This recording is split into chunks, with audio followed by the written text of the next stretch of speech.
Hi, everyone. I hope everyone's getting a great start to their week. Like I said, this week is going to be a lot about clearing, cleaning up, just really digging in and finding out, figuring some things out for ourselves. And the goal in mind is to be happy, right? I think everyone in life would agree that everyone's just trying to, what do you want? Oh, I want to be happy. And then even those that think they're happy sometimes, you can ask them, well, are you happy? And they'll say, I'm happy. And just that description is like, maybe there could be some more happiness. Because I know when I think about being happy, I light up. I mean, like, there's so many things in life that we really can be happy about. And I don't think it's something that it brings you to me, and everyone has their description of happy, right? So that's also something that needs to be considered. But above all, I think we all could agree happy is an element of being at peace, having joy, and feeling alive, feeling vibrant, feeling radiant, when I'm happy about something, and this happens to everyone. When you have something pretty cool, like, you want to share it, you want to tell people about it. There's that person, you right away, you're like, oh my God, you got to hear this. Like, you got to call them, you got to shoot them a text, right? So it's something to be shared. That means it's something that it overwhelms you to the point that you extend it outside of you. So with that being said, I just get very interested in this subject. What makes us happy and what threatens our happiness? Earlier this year, all the social scientists, they had a big conference, and as they met, they came up with a formula for what happiness is. And happiness is it's S plus C plus VH. So it's happiness equals your set point. That means the mindset that you tend to go to.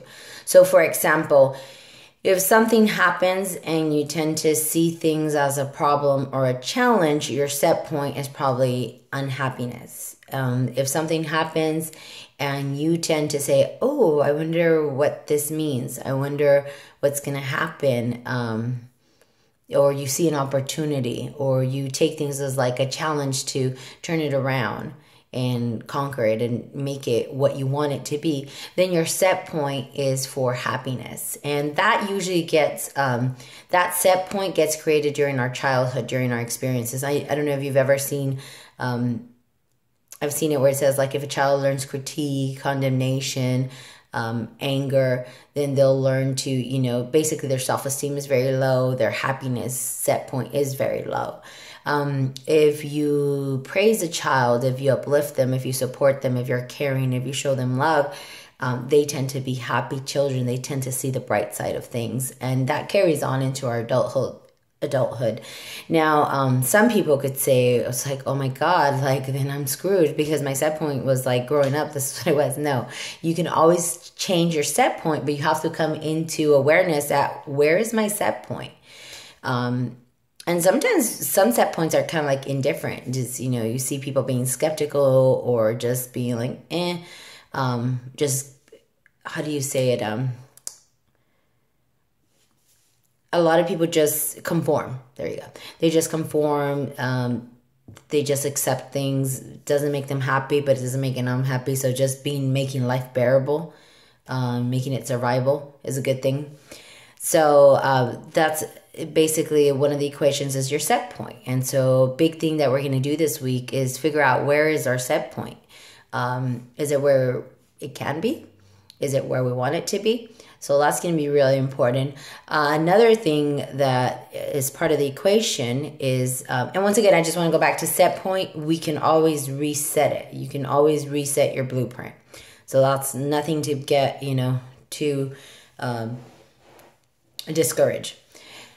The next one is going to be conditions. Conditions is where you are as far as circumstances. Maybe you're in a condition where you're having to live with someone. Maybe you want your own place. Maybe you're having a hard time getting around. Maybe there's people in your family that you don't want to deal with in the holidays and you have to. I mean, conditions is just everything. It could be with people. It could be with in your career. You think you should be at this level, but you can't seem to get that promotion, or you got that promotion and you're overwhelmed. And so now your time is being demanded of, but very different. You don't get to do the things that you used to, that you love, that you enjoy. So though you have more money. So, C is going to stand for conditions. So what are the conditions? And they make up 10%. So your set point is 50% of the equation of your happiness. Your conditions is actually 10%. And this is very true because, for example, people that win the lottery, it is, they've done studies and they're super excited, super ecstatic at the beginning. But as the months start to trickle away, at about anywhere between the 3rd and the 6th month, they all get back to their regular set point. Wherever their happiness level was before the winning of the lottery, they go back to that. And the reason being is because, like I said, it's a blueprint. So, and they're not aware because money, as much it is amazing the things that we can do with money, but at the end of the day, it's not what's going to make you happy. We think it is.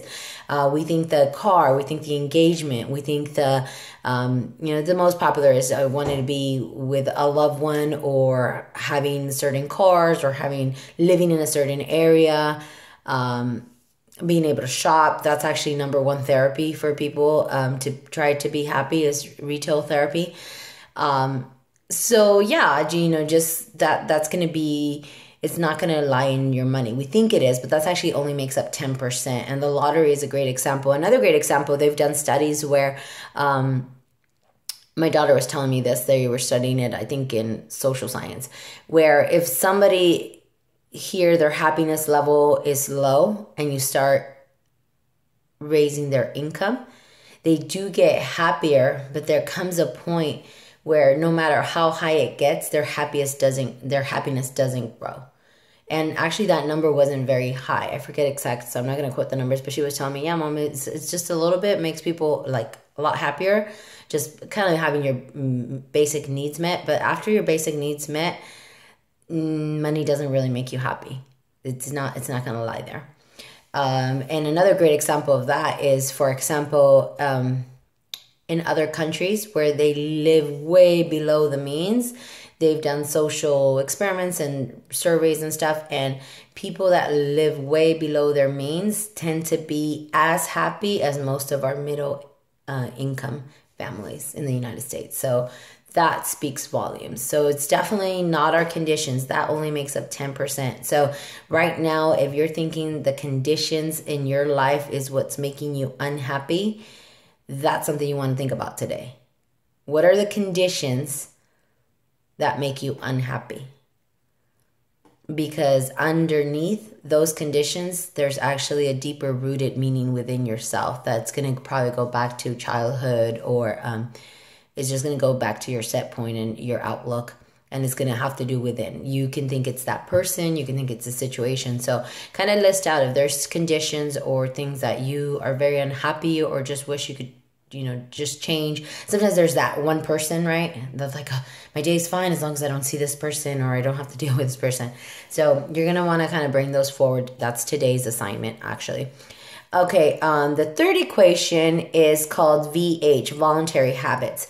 I actually like to think of rituals, but this was a scientist convention, so I'm not going to change their equation. They call it voluntary habits. The things that you do every day compound into leading you into a happier self, or digging you down the rabbit hole deeper and deeper into misery. And so it's your habits that make up, the daily activities that you involve yourself with, the actions that you take, and how you approach things that are 40%. That's almost as much as your set point. So that's huge. The reason I like to call our habits rituals versus habits, it's almost like it's innate. That's this habit. You just do it. Where rituals is something you do, but there is a choice. You're choosing to have this ritual. You're choosing.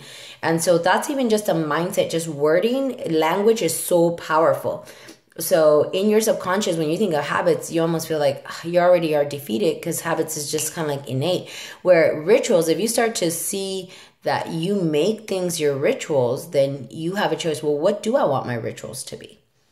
So just kind of wanted to, this is a long one because it's the setup for the week. But for today, homework's easy. What are the things that are making you unhappy? And there's also some questions that we put in the text version of this email. So go over those questions as well. But right now, just really, what are the circumstances? What are the conditions that you are not happy about or that lessen or threaten or dampen your happiness? I want to hear them. Thank you. You guys have a good day, good Monday, in spite of the list that you're doing. Bye-bye.